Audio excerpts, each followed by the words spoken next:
اعوذ باللہ من الشیطان الرجیم بسم اللہ الرحمن الرحیم۔ السلام علیکم۔ مدھو اپنے دوستوں کے ساتھ بیٹھا شراب پی رہا تھا۔ اسے یہ غم کھائے جا رہا تھا کہ راما کے پتا نے اس کے رشتے کو ٹھکرا دیا ہے۔ وہ یہ تو جانتا تھا کہ راما اسے پسند نہیں کرتی، مگر اس بات کی اسے توقع نہیں تھی کہ اس کا تایا بھی اس کے حق میں نہیں ہے۔ وہ غصے میں تھا اور ایک ہی بات دہرائے جا رہا تھا، راما میری ہے، میں سالی کو گھر سے اٹھا لاؤں گا۔ اپنے تایا کو جانتا ہے نا تو؟ اس کے دوست نے اس سے کہا، وہ مکھیا ہے گاؤں کے، تجھے تیرے سارے پریوار کو گاؤں سے نکلوا دیں گے۔ تائی کی تو مدھو نے اب سے اپنے بھگوان داس کو گالی دی، دیکھ لوں گا میں سب کو، دیکھ لوں گا۔ شراب نے اس کے سوچنے کی تمام صلاحیتیں ختم کر دی تھی اور وہ اول فول بکے جا رہا تھا۔ اس کے دوست بھی اس کے کردار کے ہی تھے، سارا دن آوارہ گردی اور مدھو کے خرچے پر شراب پینے کے علاوہ ان کو اور کوئی کام نہیں تھا۔ میں سالی کو راما نہیں چھوڑوں گا، مدھو نے غصے سے کہا۔ تم میں کون میرے ساتھ ہے؟ وہ اپنے دوستوں سے مخاطب ہوا۔ ایک لمحے کو تو سب کو چپ لگ گئی، سالے بولتے کیوں نہیں؟ مدھو نے غصے سے ان کی طرف دیکھا۔ مفت کی شراب پیتے رہو، آج کام پڑا تو سالوں کو سانپ سونگھ گیا۔ مدھو نے تانا دیا تو اس کے دوستوں نے نشے میں ہاں کر دی۔ ہم سب ساتھ ہیں تیرے، تم جو کہو گے ہم وہی کریں گے۔ انہوں نے مدھو کو یقین دلایا کہ وہ اس کے ساتھ ہیں۔ ویسے بھی مفت کی شراب کوئی نہیں چھوڑنا چاہتا تھا۔ کام ہو گیا تو میں سب کو پیسہ دلا دوں گا اور شراب کی 2 بوتلیں فی آدمی کو دوں گا۔ چلو پھر ابھی چلتے ہیں اور اٹھا لاتے ہیں سالی کو۔ مدھو ایک دم جوش میں آ گیا۔ ابھی؟ سب نے اسے حیرت سے دیکھا۔ ہاں ابھی، مجھ سے اور صبر نہیں ہوتا، مجھے اپنی بے عزتی کا انتقام لینا ہے، راما اور اس کے پریوار سے۔ چلو مدھو اٹھ کھڑا ہوا تو وہ بھی سب اس کے ساتھ تیار ہو گئے۔ کسی نے کرپان اٹھائی تو کسی نے برچھی اور راما کے گھر کی طرف چل پڑے۔ رات کافی بیت چکی تھی۔ جانی راما کو اس کے گھر چھوڑنے آیا۔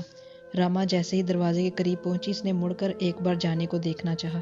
لالٹین کی ہلکی سی لو اس کے موجود ہونے کا ثبوت دے رہی تھی۔ راما کو تحفظ کا احساس ہوا۔ بے خواستہ اس کے لبوں پہ مسکراہٹ آ گئی اور وہ اندر داخل ہو گئی۔ جانی مڑا اور واپس چل دیا۔ مدھو اپنے دوستوں کے ساتھ راما کے گھر والی گلی کے سرے پر پہنچ چکا تھا۔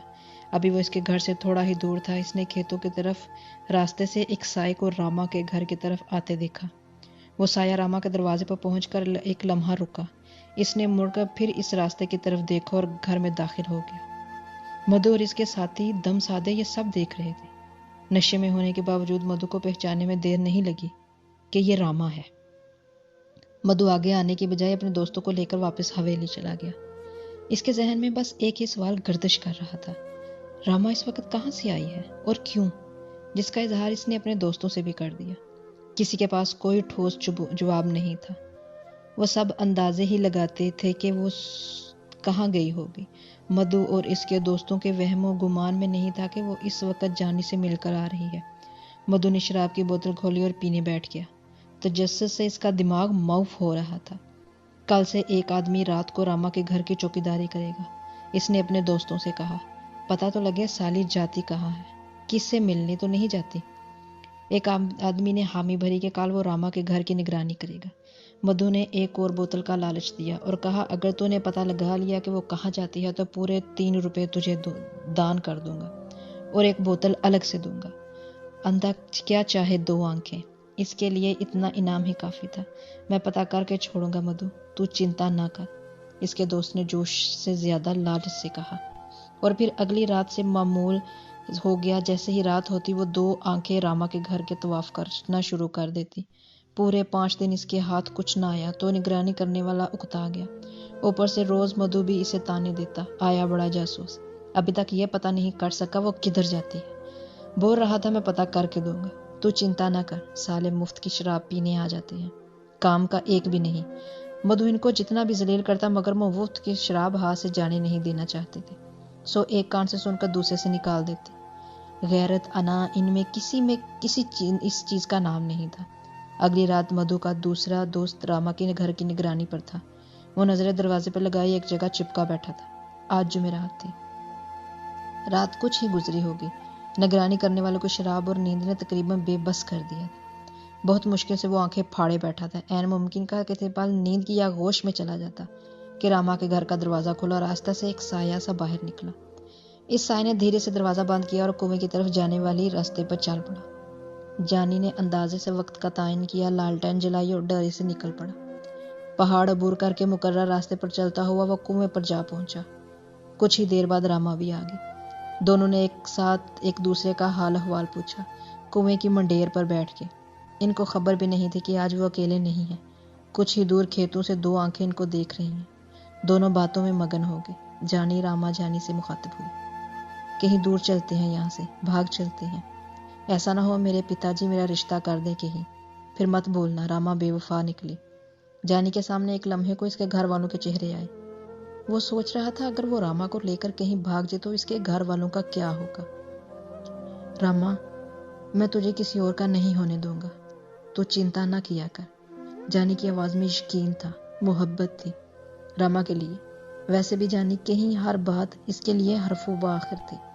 اسے یقین تھا جانی بے حد یقین کرے گا۔ دیکھ جانی، میں صرف تیری ہوں، کوئی اور مجھے چھو بھی نہیں سکتا۔ راما کے لہجے میں عزم تھا۔ اگر میری تجھ سے شادی نہ ہوئی نا تو میں خود اپنی چتا کو جلا لوں گی۔ یہ دیکھو، سچ کہتی ہوں۔ اس نے اپنے دوپٹے کے نیچے سے ایک چھوٹا سا خنجر نکال کر جانی کو دکھایا۔ ایسے نہ بولا کرو۔ راما کے الفاظ سے جانی کے دل کو کچھ ہوا تھا اور اس کے مرمری ہاتھوں میں خنجر دیکھ کر حیرانگی۔ یہ تم نے کہاں سے لیا ہے؟ یہ میرے پتا کا ہے۔ جانی کے سوال پر راما نے جواب دیا، میں اسے ساتھ لے کر آتی ہوں۔ وہ مسکرا دی، جانی بھی مسکرا دیا۔ میں بھی کسی اور سے شادی نہیں کروں گا کبھی، یہ میرا وعدہ ہے تم سے۔ صرف تم سے ہی کروں گا۔ تھوڑا وقت گزرنے دے، ہم یہاں سے کہیں اور جا کر شادی کر لیں گے، پھر جب بات آئے جائے گی تو چپکے سے واپس آ جائیں گے۔ جانی نے اس کو تسلی دی۔ راما خوش ہو گئی۔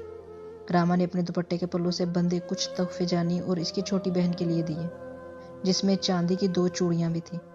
رات اور گہری ہو گئی تھی۔ اس نے راما سے واپس جانے کو کہا اور اس کو لے کر اس کے گھر کی طرف چلا۔ راما جیسے ہی گھر میں داخل ہوئی، جانی واپس پلٹا اور اپنے گاؤں کی طرف چل پڑا۔ اگلے دن مدھو رام کی حویلی میں اس کا جاسوس اسے بڑے جوش سے بتا رہا تھا کہ کیسے اس نے ساری رات راما کے گھر کا پہرا دیا اور پھر بڑی مشکل سے پتہ لگایا کہ وہ کہاں جاتی ہے۔ مدھو نے جذباتی ہو کر اسے 2 بوتل انعام میں دی اور ساتھ 3 روپے بھی۔ 3 روپے بہت رقم تھی اس کے دوست کے لیے جس کو دھلیا بھی نصیب نہیں ہوتا۔ تو یہ بتا وہ کون ہے جس سے راما ملنے گئی تھی؟ مدھو نے نفرت اور غصے کے ملے جلے جذبات سے پوچھا۔ اس کا مجھے پتہ نہیں چل سکا یار، اس کے دوست نے بے بسی سے جواب دیا۔ بس اتنا دیکھا، ایک بتی دوسری بتی کی طرف آئی تھی، آدمی کی پہچان نہیں کر پایا میں۔ آدمی کا بھی پتہ کر لیں گے، تو چنتا نہ کر۔ مدھو نے کچھ سوچتے ہوئے کہا، اتنا بہت ہے جو خبر لایا ہے تو آدمی کام کا ہے۔ مدھو نے اس کی تعریف کی تو اس کے دانت نکل آئے۔ مدھو کو راما کے معمول پر پتہ لگ گیا تھا کہ وہ صرف جمعرات کو ہی جاتی ہے۔ آنے والی جمعرات کو مدھو اور اس کا جاسوس پہلے ہی کنویں کے قریب ترین کھیت میں چھپ کر بیٹھ گئے اور وہ لالٹین والے کا سراغ لگانے لگے۔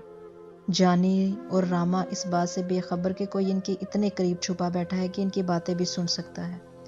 اپنے ہی دھن میں مستقبل کے سپنے بن رہے تھے۔ اپنے وقت پر جانی نے راما کو اس کے گھر چھوڑا اور واپس آ گیا۔ ان کے جانے کے بعد مدھو اور اس کا دوست بھی کھیت سے نکل آئے اور اب مدھو اپنے دوست سے کہہ رہا تھا، یہ تو سالہ جانی ہے۔ حیرت سے زیادہ اس کے لہجے سے نفرت جھلک رہی تھی۔ اس کا بھی کچھ کرتے ہیں، مدھو نے کہا۔ اس سے تو مجھے ویسے بھی اپنی بے عزتی کا بدلہ لینا ہے۔ بھگوان نے موقع دے دیا ہے۔ مدھو خوش تھا کہ ایک تیر سے 2 شکار کرے گا۔ جانی اور راما دونوں سے انتقام لے گا۔ کئی جمعرات خیریت سے گزرے گئیں۔ مدھو کی طرف سے کوئی ہلچل نہ ہوئی، البتہ ہر جمعرات کو اس کا کوئی ایک دوست راما کے گھر کے باہر ضرور موجود ہوتا۔ مدھو کو اس کے ایک دوست نے مشورہ دیا تھا کہ ساری رات بھگوان داس کے کانوں میں بات ڈال دے، شاید وہ بدنامی خوف سے مدھو سے راما کی شادی کرا دے، مگر مدھو اس سے متفق نہیں تھا۔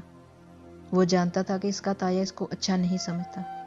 ایسی کسی بھی بات کو وہ رشتے سے انکار کے بدلے میں الزام تراشی سمجھتا ہے، اور ویسے بھی مدھو کے دل میں راما کے لیے محبت نام کی کوئی چیز نہیں تھی۔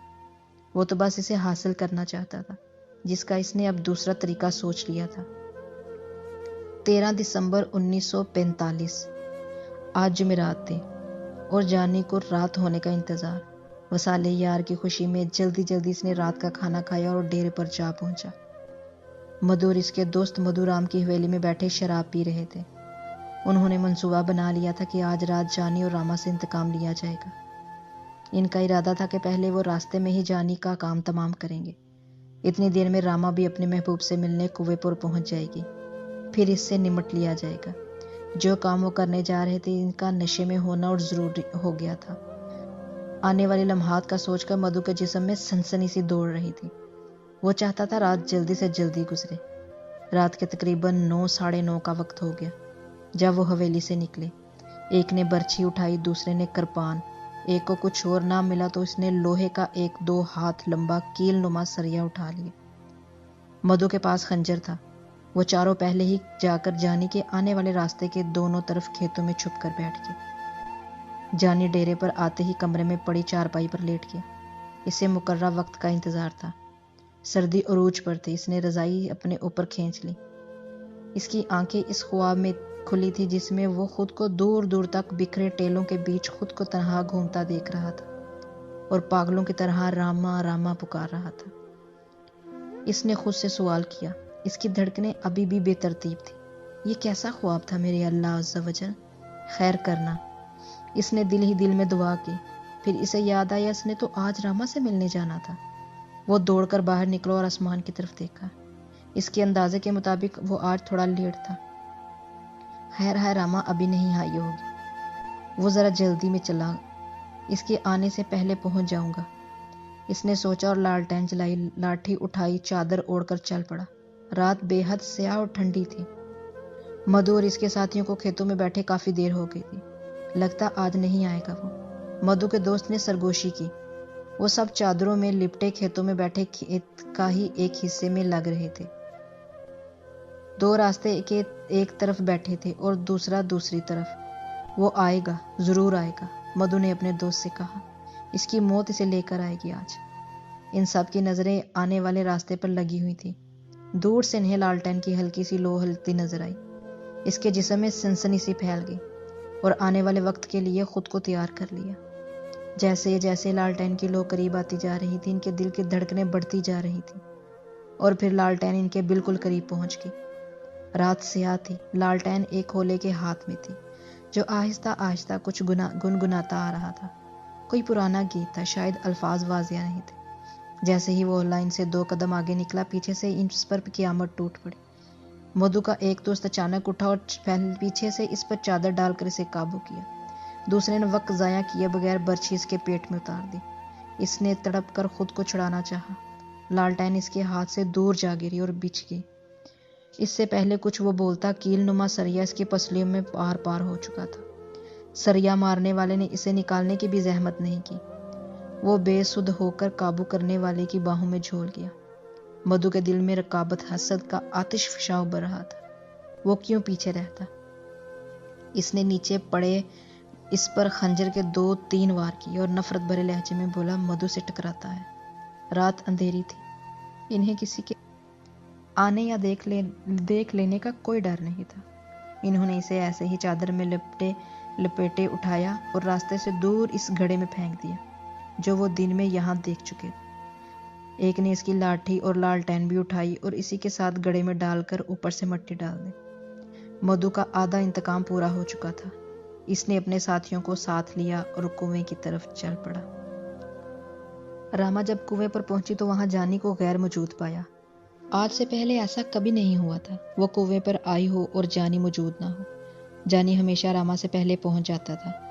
جانی آ رہا ہوگا، اس نے سوچا اور کنویں کی منڈیر پر بیٹھ گئی۔ اسے جانی کے نہ ہونے سے تھوڑا سا خوف سا محسوس ہو رہا تھا۔ وہ دل مضبوط کیے بیٹھی رہی۔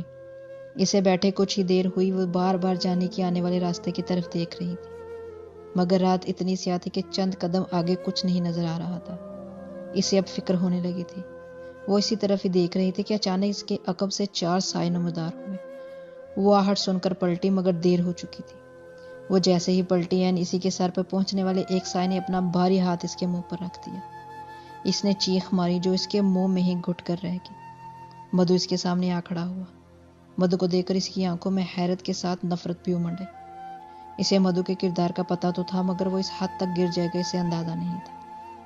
مدھو نے سامنے آ کر اسے گھورا اور نفرت سے بولا، یار سے ملنے آئی تھی، مجھ سے کیا برائی تھی مجھ میں جو میرے بجائے اس مسلمان سے عشق لڑا رہی؟ تجھ میں اچھائی کون سی ہے کتے؟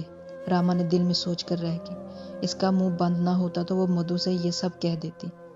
مدھو وہ کون ہے؟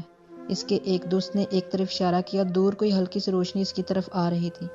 شاید ہوگا کوئی آنے جانے والا، مدھو نے کہا۔ اس کو اٹھا کے ادھر کھیت میں لے آؤ، کیا پتا کوئی ادھر ہی نہ آ جائے، کوئی آتا جاتا بھی آ سکتا ہے، مدھو نے کہا، اور ان کے ساتھ مل کر راما کو گھسیٹتے ہوئے کھیت میں لے گئے۔ انہوں نے اسے کھیت میں جا کر پھینک دیا۔ چلانے کا کوئی فائدہ نہیں، یہاں تیری سننے والا کوئی نہیں ہے، مدھو بولا، تیرے یار کو بھی مار کے گاڑ دیا ہے۔ مدھو نے ہاتھ سے جانی کے آنے والے راستے کی طرف اشارہ کیا، اور میں اب تیرے ساتھ یہاں وہ سب کچھ کروں گا جو میرا دل کرے گا، تجھے بن بیاہی سہاگن بنا دوں گا آج میں۔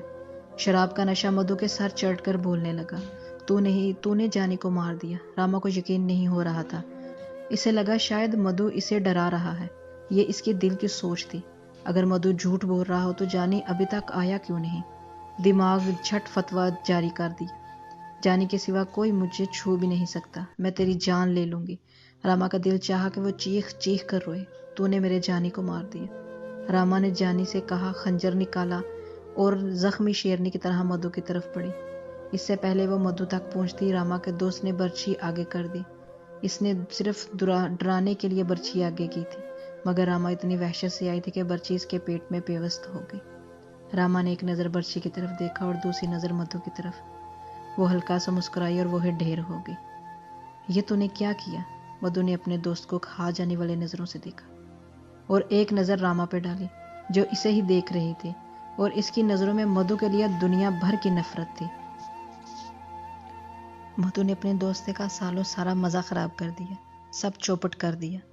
اتنے میں کچھ دور ایک بار انہیں روشنی سی نظر آئی، اب نکلو یہاں سے، بھاگو، لگتا ہے کوئی ادھر ہی آ رہا ہے، مدھو نے ان سے کہا، اور وہ سب راما کو یوں ہی چھوڑ کر نکل گئے۔ ابھی وہ کچھ دور ہی گئے تھے کہ مدھو رک گیا، اگر یہ سالی بچ گئی تو میرا نام بول دے گی۔